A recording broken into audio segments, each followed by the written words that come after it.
So I learnt the most heartwarming and encouraging thing today.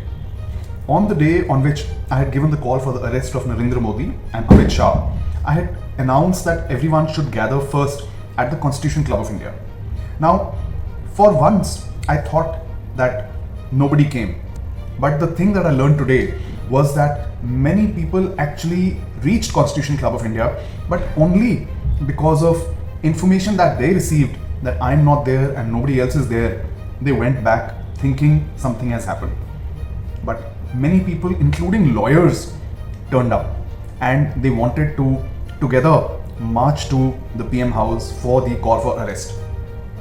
Now, I have shared with you before that the reason this was postponed was that while I was waiting for people to come, I happened to run into the Election Commissioner SS Sandhu, who promised to look into the email about the threat to voter secrecy and who promised that he will meet me the next day. Unfortunately, that meeting did not happen. I have not received any reply to the email which I forwarded to him again. But what is evidently clear is that the EC does not want to address, or the election commissioners do not want to address this issue.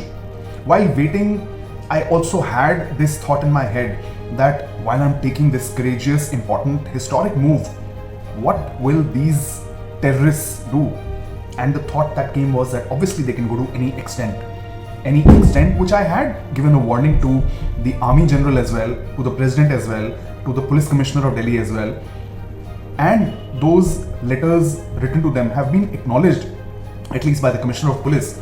But the important thing is that these people can go to any extent to try and frame me also. My concern was that when I land there, what all can they do? What all fake, false charges can they level against me?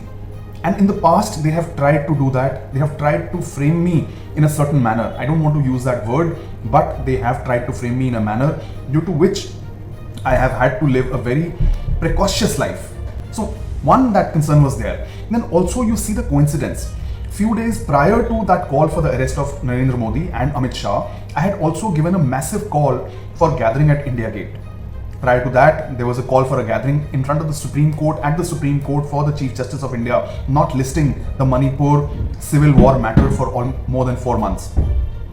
So the day when I had given those calls, just around that, and on the day when I was supposed to have the gathering at India Gate, maybe a day prior, there was a huge hoax call sent to schools across New Delhi that there are bomb threats. I found it too much of a coincidence, but because of that, I postponed the India Gate gathering by 2 days. Then on this very day, which I gave the call for the arrest of Narendra Modi and Amit Shah, there was again another hoax call sent out this time round to colleges in Delhi. Again, I think it's just too much of a coincidence, and I feel that one, this is their attempts to have any kind of gathering, their attempts to stop people from converging at India Gate and then converging for the arrest of Narendra Modi and Amit Shah. Because you have to understand their history. They come from an organization and a party which perpetuates violence, heinous crimes and acts of terror. It is not a surprise that Hemant Karkare died in a very suspicious manner, when he had a lot of incriminating evidence against various top leaders of this party, against whom cases are still ongoing in courts, but they just don't appear. So, important aspect is that there have also been incidences when explosives have been found in the homes of their party workers.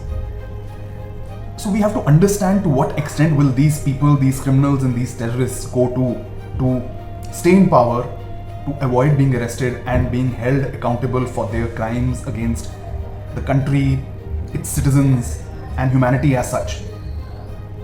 And like others have said, that even to transfer power when they lose elections will not come in easy, and they may perpetuate violence. And this has been my concern for many years. So these were all concerns which I had, due to which I thought, one, it is important that I focus, and if I can get a positive result on the election voting mechanism from the election commissioner himself, it will be really worth postponing the call for the arrest of Narendra Modi and Amit Shah. And the others were these concerns which I had, that these people, what all extent can they go to? And I definitely wanted to have some people around me as witnesses that I didn't walk up there with anything that they could have planted on me, or later on just said that this man arrived with this.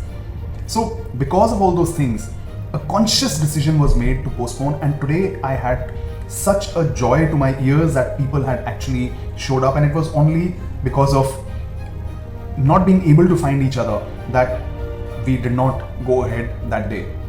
And having lawyers showing up was such a tremendous vote of confidence that what you're doing is right, and having people come up, random people from the public landing up, it means that people believe what you're doing is right and legal.